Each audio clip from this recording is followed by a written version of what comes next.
अनंत गरजेच्या मुंबईतल्या घरी फॉरेन्सिक टीम आज सकाळीच पोहोचलेली आहे। डॉक्टरही दाखल झाले आहेत। अनेक धागेदोरे या निमित्तानं हाती लागण्याची शक्यता वर्तवली जाते।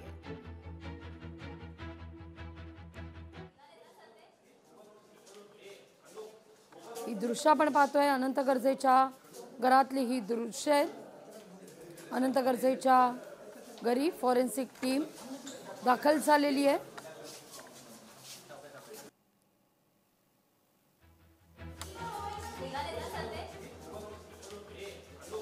मुंबईतल्या घरी फॉरेन्सिक टीम दाखल झाल्यानंतर अनेक धागेदोरे लागण्याची शक्यता वर्तवली जाते।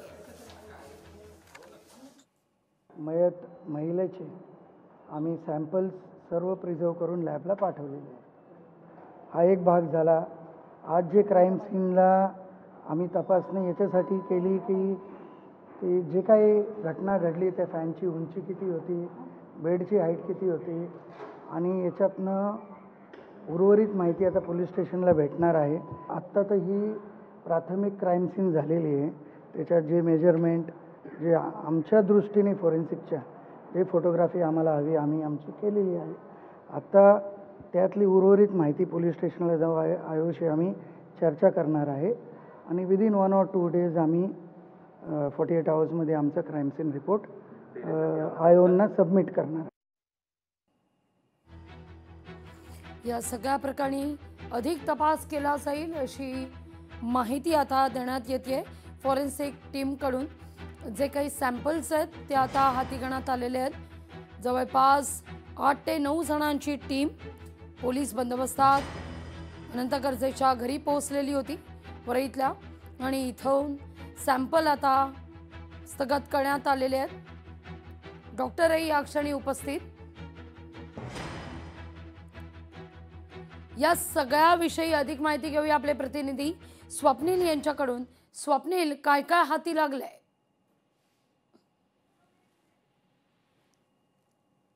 आपले प्रतिनिधी इमारत ज्या ठिकाणी त्या ठिकाणी मी आहे। खरं तर हे 3006 वरळी बिल्डिंगतील 30व्या मजल्यावरचं घर आहे। गौरी गर्जे या घरामध्ये राहत होत्या। अनंत गर्जे आणि गौरी गर्जे यांनी खरं तर या घरात संसार सुरुवात केली होती। एकूणच काल आपण बघितलं ज्याप्रमाणे घटना घडलेल्या होत्या यामध्ये असं समोर आलं होतं की 30व्या मजल्यावरती हे घर आहे। या घरामध्ये गौरी यांनी गळफास घेतला, आत्महत्या केली असं म्हटलं गेलेलं आहे। खरं तर अनंत गर्जे तेव्हा घरी नव्हते। त्यांनी 29व्या माळ्यावरती या 30व्या माळ्यावरती येऊन पाहिल्यानंतर गौरीने आत्महत्या केली असल्याचं सांगितलं होतं आणि त्यांनी प्रथम दर्शन ते दृश्य पाहिलं होतं।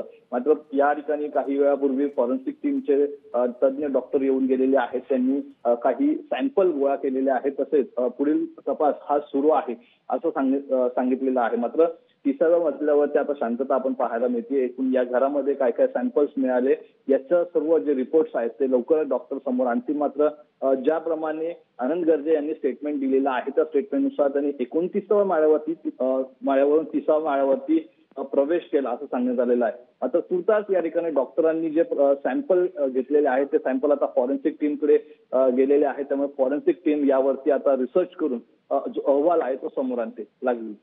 अगदी यातून अनंत गर्जेंनी जी काही माहिती ही दिलेली आहे आणि प्रत्यक्ष जे काही घडलंय किंवा जे काही दृश्य दिसतंय 29व्या मजला त्यानंतर 30व्या मजल्यापर्यंत असलेलं हे घर याचं काही ताळमेळ बसतोय का प्रत्यक्षदर्शी स्वप्नील?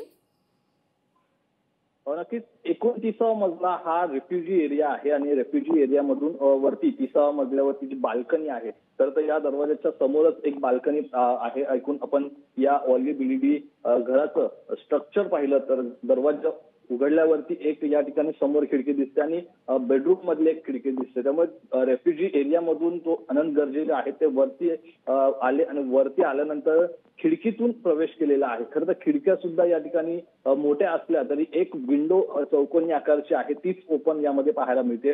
त्यामुळे या 29व्या माळ्यावरती 30व्या माळ्यावरती ते कसे आले याचे प्रात्यक्षिक जे आहेत खरं तर पोलीस त्यांच्या तपासामध्ये नक्कीच तपासतील।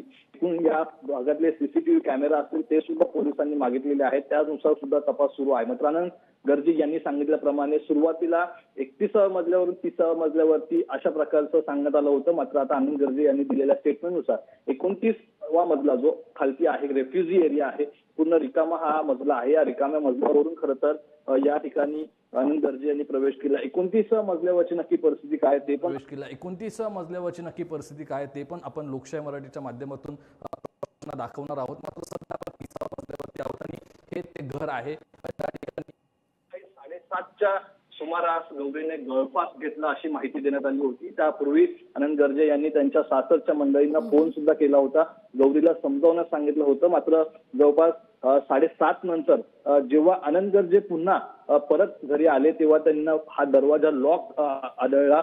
आता या ठिकाणी कडी आहे मात्र लॉक एक आहे. त्या लॉकने हा दरवाजा बंद करण्यात आलेला आहे. त्यामुळे आनंद गर्जे यांनी खालती जाऊन 29वा माळा तो रेफ्युजी एरिया आहे. या रेफ्युजी एरियातून वरती 30व्या मजल्यावरती मोठ्या शिताफांनी आतमध्ये घुसले आणि त्यांनी पाहिलं तर ते गौरीने आत्महत्या केली. मात्र यात खरं काय आणि खोटं काय, सत्य काय हे नक्की या चौकशीमध्ये तपासामध्ये समोर येईल. कुटुंबाने ही हत्या असल्याचा आरोप केलेला आहे. त्यामुळे सध्या जे स्टेटमेंट्स देण्यात आलेले आहेत त्यानुसार आनंद गर्जे हे 29व्या मजल्यावरती 30व्या मजल्यावरती आला असं त्यांनी सांगण्यात आलेलं आहे. तर 30व्या मजल्यावरती हे घर आहे.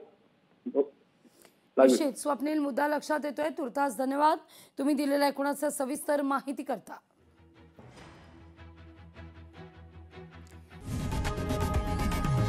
लोकशाही मराठी ऐका, पहा, जागरूक रहा.